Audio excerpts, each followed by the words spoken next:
तो स्टूडेंट आज हम सॉल्व करेंगे 7.3 एक्सरसाइज से क्वेश्चन नंबर 3। क्वेश्चन को थोड़ा पढ़ लेते हैं। तो देखिए क्वेश्चन क्या कह रहा है आपसे, शीट्स आपको 3 शीट्स दिए हुए हैं, 3 वर्टेक्स गिवन है एक ट्राइंगल के। जैसे जैसे क्वेश्चन आपसे बोलता जाएगा वैसे वैसे डायग्राम को बनाएंगे और अच्छे से क्वेश्चन समझेंगे, बहुत फटाफट निकल जाएगा। ठीक है, तो पहले क्या करते हैं, एक ट्राइंगल बना लेता हूं। आपको यहां तक उम्मीद है दिखाई दे रहा होगा। ठीक है, दिखाई दे रहा, बिल्कुल विजिबल है, बहुत बढ़िया। तो देखिए एक ट्राइंगल है ए बी सी, जिसके वर्टेक्स क्या गिवन है, शीट्स क्या गिवन है। ए के मान लेते हैं हम क्या है आपके 0 और -1। ठीक है, बी के क्या है 2 और 1 और सी के हैं आपको 0 और 3। ठीक है, ये क्या है, इसके वर्टेक्स जो है वो गिवन है। ठीक है, वाले एक त्रिभुज के मध्य बिंदुओं से बनने वाले त्रिभुज का क्षेत्रफल ज्ञात कीजिए। अब इसका क्या करोगे, इन वर्टेक्स के ये जो है आपके, इनका मध्य बिंदु से बनने वाले एक त्रिभुज। तो पहले डायग्राम बनाते हैं, क्वेश्चन के अकॉर्डिंग उनका मध्य बिंदु लेते हैं, यानी मिड पॉइंट। तो देखिए माना कि ए बी का मिड पॉइंट हम मान लेंगे यहां आ जाएगा और ये यहां आएगा और ये आएगा जी आपका यहां।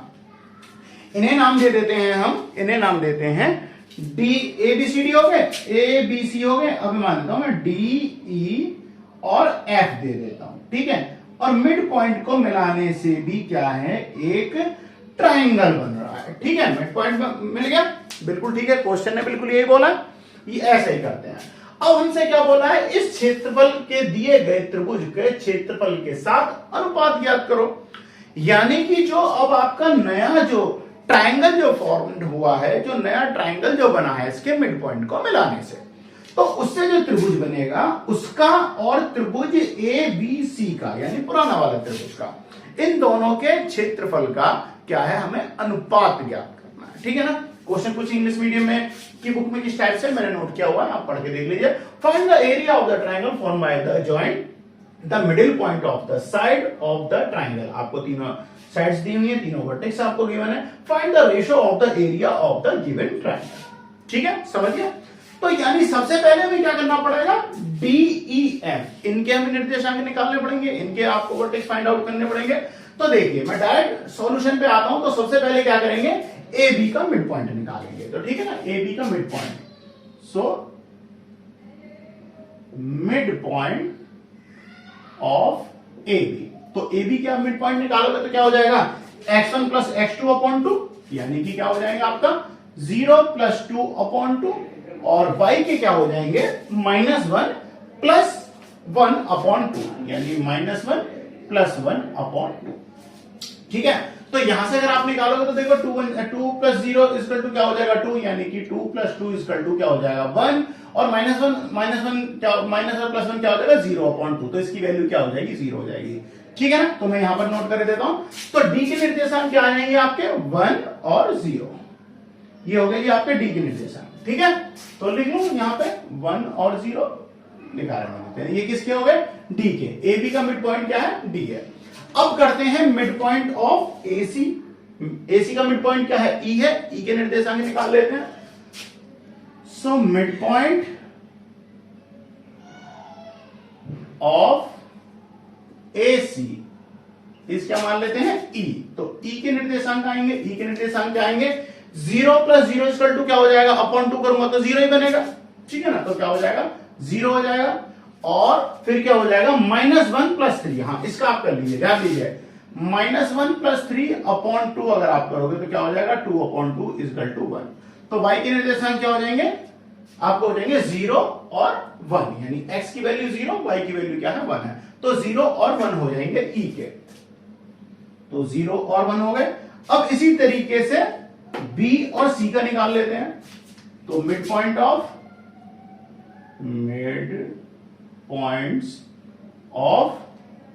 बी सी, तो वो क्या है, क्या मान लिया हमने, एफ है। तो एफ के निर्देशांक निकाल लें तो फिर से क्या हो जाएगा 2 प्लस 0 अपॉन 2, तो क्या हो जाएगा देख लीजिए, 2 प्लस 0 अपॉन 2 इक्वल टू क्या हो जाएगा 2 अपॉन 1 इक्वल टू 1। तो पहले एक्स की वैल्यू क्या हो गई 1 हो गई, तो मैं 1 लिख देता हूं। अब 1 प्लस 3, y के क्या हो जाएंगे 1 plus 3 upon 2 equal to 4 upon 2, तो वैल्यू क्या हो गई 2 हो गई। तो यहां पर इसके क्या हो गए 1 और 2। ठीक है, तो आपके जो तीनों के थे मिड पॉइंट जो है, अच्छा एबी का मिड पॉइंट एफ के निर्देशांक क्या आ गए, 1 और 2, 1 एंड 2, ठीक है ना। तो तीनों के जो है आपके निर्देशांक आ चुके हैं, ठीक है। अब हमारे पास दो ट्रायंगल बन हो गए। एक पहला क्या है, एबीसी, जो हमारा पहले जो आपको वर्टेक्स गिवन थे उससे जो ट्रायंगल बना है उसका एरिया फाइंड आउट कर लेंगे। और सेकंड जो आपका नया जो ट्रायंगल बना है, नया कौन सा बना है, डीईएफ, इसका भी एरिया फाइंड आउट करेंगे और दोनों का रेशो फाइंड आउट कर देंगे, यानी अनुपात ज्ञात करेंगे, ठीक है ना। इतना सा करना है। तो हाफ पार्ट हमारा सॉल्व हो गया। अब हमारे जो थे वर्टेक्स हमें मिल चुके हैं। अब यहां से आप अप्लाई कर दीजिए एरिया का फॉर्मूला। वीडियो को पॉज करके अगर यहां तक नोट करना हो तो आप नोट कर लीजिएगा, ठीक है। अब देखिए हमारे पास दो ट्रायंगल बन गए हैं। पहला क्या है, एबीसी, और जो नया इनका मिड पॉइंट फाइंड आउट करने के बाद में जो ट्रायंगल बना था डीईएफ। तो हमारे पास में दो ट्रायंगल है, दोनों का एरिया फाइंड आउट करेंगे और फिर क्या करने वाले हैं, हम उनका रेशो फाइंड आउट करेंगे। तो सबसे पहले निकालने हैं हम एरिया ऑफ एबीसी। ट्रायंगल का निकालते हैं एरिया ऑफ एबीसी। तो एबी के आपके वर्टेक्स क्या है, एबी के वर्टेक्स आपको क्या गिने हैं, नोट कर लेता हूं मैं, 0 -1 है, और दूसरा क्या था आपका 2 and 1, और जो थर्ड है सी की क्या है, 0 और 3। तो यहां से आप देखिए क्या हो जाएगी, x1 y1 की वैल्यू, x2 और क्या हो जाएगी y2, और ये हो जाएगा आपका x3 y3, ठीक है। अब देखिए एरिया ऑफ ट्रायंगल क्या होता है, x1 प्लस क्या हो जाएगा, यहां से क्या हो जाएगा y2 माइनस y3, और प्लस x2 क्या हो जाएगा y3 माइनस y1, और प्लस में x3, और फिर क्या हो जाएगा y1 माइनस y2, ठीक है। पुट कर देते हैं 1/2। x1 की वैल्यू क्या है, x1 की वैल्यू क्या है 0, y2 माइनस y3 करते हैं, y2 की वैल्यू क्या है 1 है, और फिर से माइनस y3 की वैल्यू क्या है 3, ठीक है, प्लस x2 की वैल्यू 2 है, y3 की वैल्यू क्या है आपके पास 3, माइनस लगाएंगे इसके अकॉर्डिंग, फिर y1 की वैल्यू क्या है -1, ध्यान दीजिए ये वैल्यू क्या है -1, ठीक है, और फिर प्लस x3 की वैल्यू क्या है, वो भी 0 दी हुई है, और y1 की वैल्यू -1, और फिर माइनस के y2, ठीक है ना, y2 की वैल्यू क्या है 1 है। अब यहां से देखिए अगर 1 - 3 भी हम करते हैं तो माइनस के 2 आएगा, बट जब 0 की मल्टीप्लाई हो जाएगी तो क्या हो जाएगा, वो वैल्यू क्या बन जाएगी आपकी 0 बन जाएगी, तो इसलिए हम 0 ही बना देते हैं। तो यहां से अगर मैं देखूं तो देखिए 1/2 इंटू यहां क्या हो जाएगा, ये पूरा प्रोडक्ट क्या हो जाएगा 0 हो जाएगा। अब यहां पर देखते हैं -3 है, यानी कि 3 - 1 है, माइनस माइनस क्या हो जाएगा प्लस हो जाएगा, तो इनका प्रोडक्ट क्या हो जाएगा, 3 में से अगर मैं माइनस माइनस की मल्टीप्लाई करूंगा प्लस हो जाएगा, तो क्या हो जाएगा 3 + 1 क्या हो जाएगा 4, और 4 में 2 की मल्टीप्लाई करेंगे तो क्या हो जाएगा 8। समझ गए कैसे बना, ये 8 हो गया।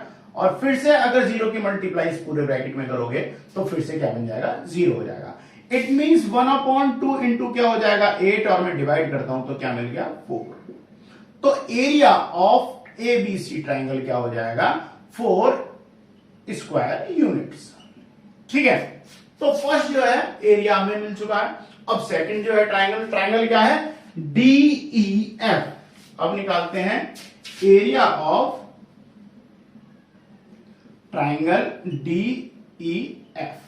तो डीईएफ के वर्टेक्स देखते हैं क्या है, हमने जो निकाले थे मिड पॉइंट क्या था 1 0, सेकंड क्या था आपके पास में 0 1, ई के निर्देशांक क्या है 0 and 1, और एफ के क्या है 1 and 2, ठीक है। इन्हें भी मान लेते हैं x1 y1, x2 y2 और x3 y3, ठीक है, सबकी वैल्यू मान ली। अब इसे हम अप्लाई कर देते हैं। क्या आना चाहिए x1 की वैल्यू क्या है 1 है, फिर क्या होगा y2 की वैल्यू क्या है 1 है, माइनस y3 यानी 2, ठीक है, प्लस लगाते हैं। फिर हमें क्या चाहिए x2 की वैल्यू क्या है 0 है, तो इसका प्रोडक्ट क्या हो जाएगा सबका 0 हो जाएगा, बट फिर भी मैं रख देता हूं y3 की वैल्यू क्या है 2, माइनस अब क्या हमें चाहिए y1, तो y1 की वैल्यू क्या है 1, ठीक है, प्लस x3 की वैल्यू क्या है 1। अब हमें क्या चाहिए y1 माइनस y2, तो y1 की वैल्यू क्या है 0, माइनस y2 की वैल्यू भी क्या है 0। देखिए 1/2, 1 - 2 है तो क्या हो जाएगा -1, और -1 की जब इसमें मल्टीप्लाई होगी तो फिर से क्या बन जाएगा -1 × 1 = क्या हो जाएगा 1, या हम कह सकते हैं -1, तो -1 हो गया। अब यहां से आप इसे देखिए, तो यहां से हमें क्या मिला, ये 1 - 2 है तो क्या हो गया -1 हो गया, और फिर से जो इसकी मल्टीप्लाई करके जो आएगी ये वैल्यू क्या हो जाएगी 1 हो जाएगी, ठीक है। तो यहां से ये वैल्यू क्या बन गई आपकी 1, या 2 माइनस 1 कर दोगे यहां पे से, ठीक है ना, y2 माइनस y3। तो y2 की वैल्यू क्या है 1 है, और y3 की वैल्यू क्या है आपकी 2y है, ठीक है। अब देखिए प्लस में अगर मैं 0 बनाता हूं तो ये क्या हो जाएगा, प्रोडक्ट क्या हो जाएगा 0 हो जाएगा। और यहां पे आप फिर से ध्यान दीजिए 1 की मल्टीप्लाई जब माइनस के 1 में 0 माइनस 1 करेंगे तो फिर से क्या बनेगा, -1 बनेगा। भाई 1 की मल्टीप्लाई करोगे क्या इसमें, माइनस के 1 हो जाएगा, तो ये क्या हो जाएगा माइनस, फिर से आपको क्या मिलेगा 1 मिलेगा। अब देखिए माइनस माइनस करेंगे तो हम क्या हो जाएगा, प्लस में बन जाएगी 2 वैल्यू बन जाएगी, यहां से क्या हो जाएगा -1 हो जाएगा। ये सब बनाने के बाद में फिर से क्या हो जाएगा, माइनस और -1 की मल्टीप्लाई करूंगा तो क्या मिल जाएगा मुझे, ये हो जाएगा प्लस में 2, यानी कि 1/2 इंटू क्या हो गया 2। अब 1/2 इंटू 2 हो गया तो फिर से अगर मैं कैंसिल आउट करूंगा तो क्या हो जाएगा 1, तो यहां से भी ये वैल्यू क्या हो जाएगी 1 हो जाएगी, ठीक है। तो अब देखिए दोनों का रेशो जो आपसे पूछा है क्वेश्चन में, फाइनली आंसर क्या होगा, ratio of triangle DEF and A triangle ABC, क्या है दोनों की रेशो 1:4। भाई DEF का क्या आया था ट्राइंगल 1, और ABC का क्या आया है 4 यूनिट स्क्वायर, ठीक है।